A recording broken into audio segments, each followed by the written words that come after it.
오늘 우리에게 주시는 하나님의 말씀 시편 120편 1절에서 7절까지의 말씀입니다.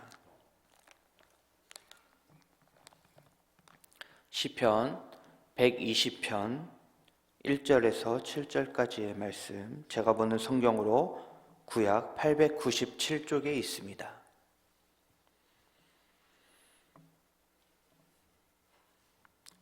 시편 120편 1절에서 7절까지 우리 찾으셨으면 함께 한 목소리로 읽도록 하겠습니다.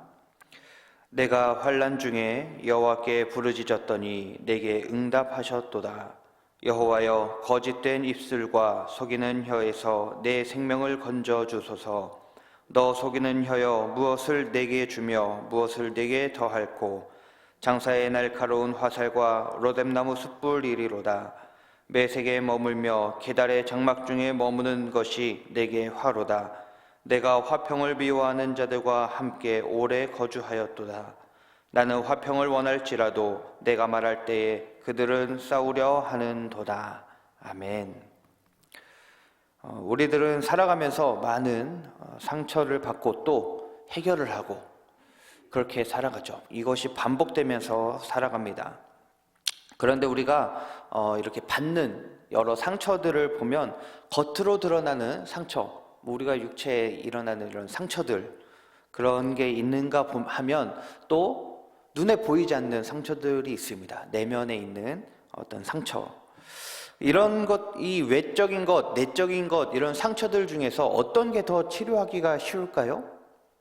당연히 눈에 보이는 상처가 치료하기가 쉽죠. 긁혀서 피나는 거 약 바르고 밴드 붙이고 이렇게 하면 사실 금방입니다. 또 어디가 부러져서 심하게 아파도 좀 이렇게 기부스하고 한 달 정도 이렇게 지나면 부러진 것도 붓고, 어쨌든 눈에 보이는 상처는 어지간해선 고칠 수 있죠. 그런데 마음의 상처는 어떻습니까? 바를 약도 없어요.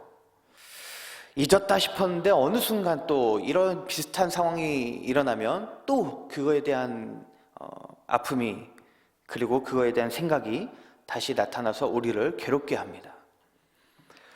친구끼리 싸울 때도요, 치고받고 싸우면 막 코피 터져도 금방 코피 먹고 이렇게 또 하는데, 또 그렇게 하면서 금방 친해지고 하죠. 그런데 그렇게 하면서 말로 서로 상처를 입힌 부분들은 또 오래 남기도 합니다. 친구들과의 싸움뿐이겠습니까? 연인과의 싸움도, 부부들 간의 싸움도 똑같죠. 부부들이 싸울 때도 막 화나서 어떨 때는 물건을 집어던지고 하는 사람들이 있지 않습니까? 그러면은 어떻습니까? 싸우고 난 이후에 물건은 정리하면 그만이지만 서로 간에 말하면서 그 마음에 주었던 이 상처는 너무나 오래도록 남게 됩니다. 그때는 또 괜찮았던 것 같지만 또 비슷한 상황이 일어나면 과거에 있었던 일이 생각나면서 몇 배로 더 화가 나는 경우도 있겠죠. 이렇게 상처는 우리가 날마다 받으면서 또 치료하면서 또 남겨두면서 이렇게 살아가고 있는데, 오늘 말씀을 기록한 이 시인도요, 이 마음의 상처를 입은 것 같습니다. 그리고 여전히 그 상황에서 헤어나오지 못하는 것 같은데요. 현재 시인이 무엇 때문에 이렇게 상처를 받았는가, 무엇 때문에 이렇게 마음 아파하는가, 그것을 2절에서 이야기하고 있습니다. 2절을 보니까 시인이 거짓된 입술과 속이는 혀로부터 고통을 받고 있다. 이곳에서 나를 건져달라, 이렇게 이야기하고 있습니다.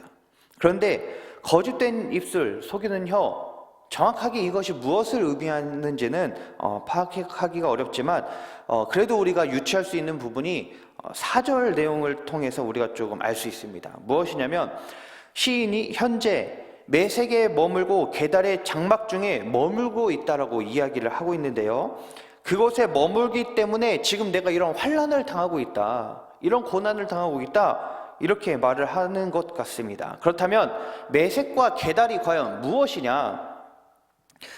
그것이 뜻하는 바가 무엇이냐? 매색이라는 곳은 다 지역인데요, 매색은 철과 무기를 생산하고 이제 수출하는 곳으로 유명한 지역이었습니다. 그러니까 강한 군사력이 있는 것이고요, 또 그렇게 수출과 이런 것들이 있으니까 경제력이 아주 강한 나라였던 것입니다. 그런 도시였던 것이죠. 게달은 무엇이냐면 다메섹 유목민족들이 거주하는 지역이었습니다. 그 성경에서는요, 이 다메섹 이 유목민들은 끊임없이 이스라엘 백성들을 괴롭히는 그런 민족들로 나오고 있습니다. 그러니까 다시 말해서 이 현재 120편을 기록하고 있는 이 시인은 메섹처럼 세속적이고 부강을 추구하는 그런 곳에서, 그리고 게달처럼 하나님의 백성을 괴롭히는 자들, 그런 사람들이 가득한 곳에서 살고 있다. 그렇기 때문에 지금 매우 괴롭고 힘들다라는 것입니다. 우리도 이 시인과 같은 상황에 놓여 있지는 않습니까? 현재 시대가 어떤 시대인가요? 물질 만능주의 시대가 아주 팽배해져서 돈이면 다 된다는 생각이 가득 차 있는 그런 시대입니다. 이런 세속적 가치관이 우리를 힘들게 하고 있지는 않습니까? 우리도 그런 생각으로 따라가고 있지는 않습니까? 이런 시대에 교회가 더욱더 바로 서서 세상을 향해서 복음을 선포하고 바로 나아가야 된다고 이야기를 해야 함에도 불구하고 오히려 세상이 교회를 걱정하고 있고, 오히려 세상의 지탄을 받으면서 교회가 기독교가 아닌 개독교라 불리면서 우리의 신앙을 흔들고 있지는 않습니까?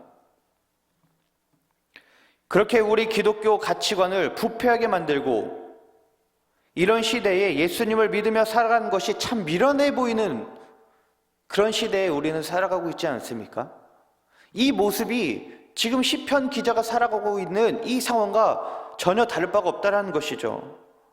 지금 거짓된 입술과 속이는 혀로부터 생명을 위협받는 것, 이것이 시편의 이 시인, 이 말씀을 기록한 이 시인이 처한 혼자만의 상황이 아니라 현재 우리가 살아가고 있는 이 현실이 오늘 말씀의 내용과 똑같다라는 것이죠. 하나님의 말씀을 잠시라도 내려놓으면, 하나님의 말씀을 잠시라도 버리면, 보지 않으면 하나님의 말씀이 진리임을 잠시 망각하거나 세상의 가치관과 타협해버리면 우리의 신앙은 한순간에 무너져 내리고 맙니다. 이 고난 가운데서, 이 곤고함 가운데에서 하나님의 말씀을 붙잡지 않고 있다면 우리는 낭망하고 무너져 버리고 마는 것이죠. 이런 상황에서 시인은 오늘 말씀에서 어떻게 합니까? 과거의 경험을 되찾고 있습니다. 되돌아보는 것이죠. 어떻게 해요? 1절 한번 보겠습니다. 우리 1절을 다 같이 읽어보도록 하겠습니다. 같이 읽겠습니다. 내가 환난 중에 여호와께 부르짖었더니 내게 응답하셨도다. 아멘. 지금 이 시편 기자는요, 어떻게 이야기합니까? 내가 환난 중에 여호와께 부르짖었더니 내게 응답하셨도다. 응답을 하셨대요. 언제? 예전부터.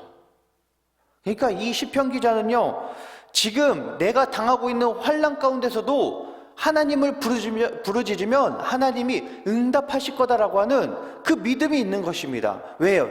그 이전부터 내가 하나님을 찾을 때마다, 나의 고난 가운데서 하나님을 찾을 때마다 응답하셨기 때문에, 나를 건지셨기 때문에 지금 이 세상에서 고통받고 있는 내 영혼을 건지실 분이 하나님밖에 없다는 것을 알았고, 과거에도 그렇게 건지셨던 주님을 의지하면서 부르짖는 것이죠.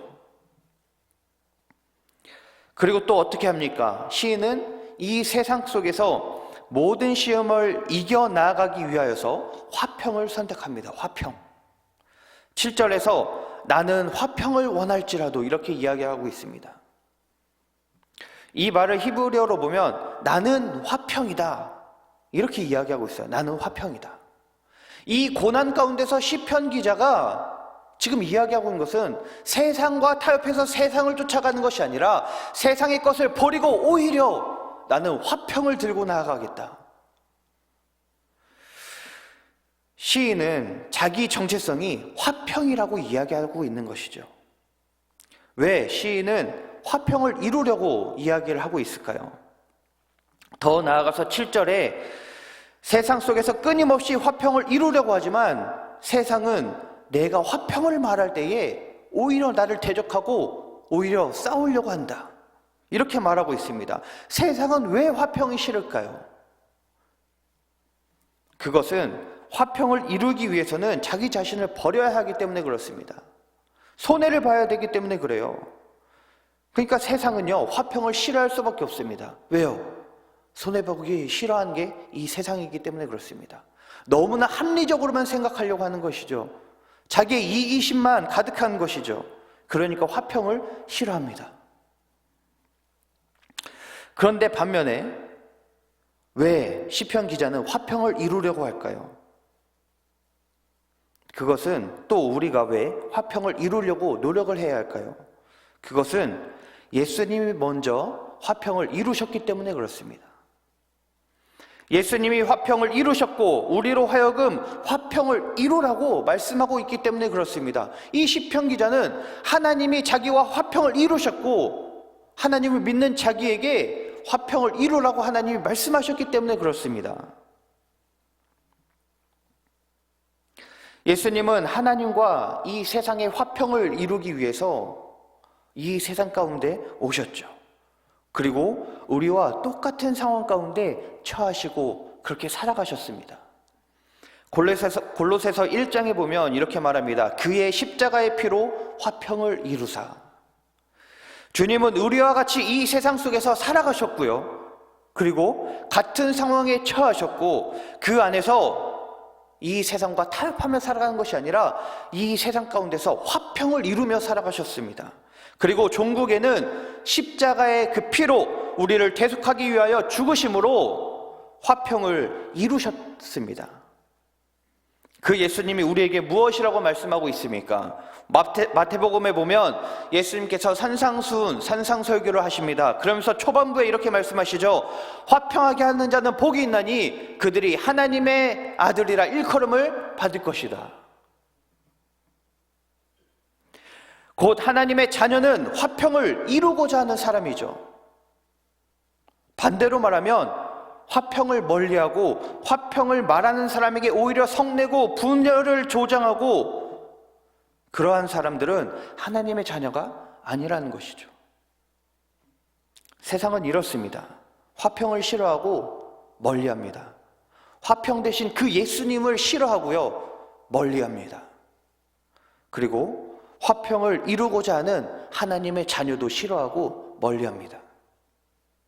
그 상황이, 이것이 우리가 살아가는 세상입니다. 그리고 오늘 말씀의 이 시인은 이러한 세상에서 살아가는 동안 여전히 거짓과 위협 속에 있지만 우리와 화평을 이루신 하나님을 바라보며 나아가겠다. 하나님께 도움을 구하며 가겠다. 하나님을 부르짖으며 살아가겠다. 이렇게 말하고 있습니다. 우리도 이 세상을 살아갈 때에 언제나 이 시인과 예수님과 동일한 상황 가운데 처해 있습니다. 그러나 그럴 때 우리가 해야 할 일이 무엇일까요? 이 세상과 타협하며 살아가는 것입니까? 이 세상이 주는 가치관을 가지고 나아가는 것입니까? 우리의 정체성이 흔들리면서 살아가는 것입니까? 아닙니다. 그럴 때마다 우리와 화평을 이루신 예수님을 생각해야 하고 그 고난 가운데서 우리를 도우셨던, 우리의 부르짖음을 들으셨던 그 하나님을 의지하며 나아가고, 더 나아가 우리로 하여금 이 세상 속에서 화평을 이루라고 말씀하시는 그 예수님을, 그 말씀을 기억하고 하나님의 자녀로서 이 세상을 살아가는 줄 믿습니다. 그래서 예수님께서 십자가로 인하여 이 모든 것을 이기고 승리하시고 화평을 이루신 것처럼 우리로 하여금 이기게 하시고 또 우리로 하여금 화평을 이루며 살게끔 인도하실 줄 믿습니다. 그렇게 화평을 이루며 나아가는 우리 가족 공동체가 되기를 간절히 소망합니다. 기도하겠습니다. 하나님, 이 세상 속에서 그리스도인으로 살아간다는 것이 너무나 힘듭니다. 그렇다고 세상과 타협하면서 세속적 가치관으로 살거나 이 그리스도인이라고 하는 정체성이 흔들리면서 살아가지 않도록 하나님 우리의 마음을 붙잡아 주시옵소서.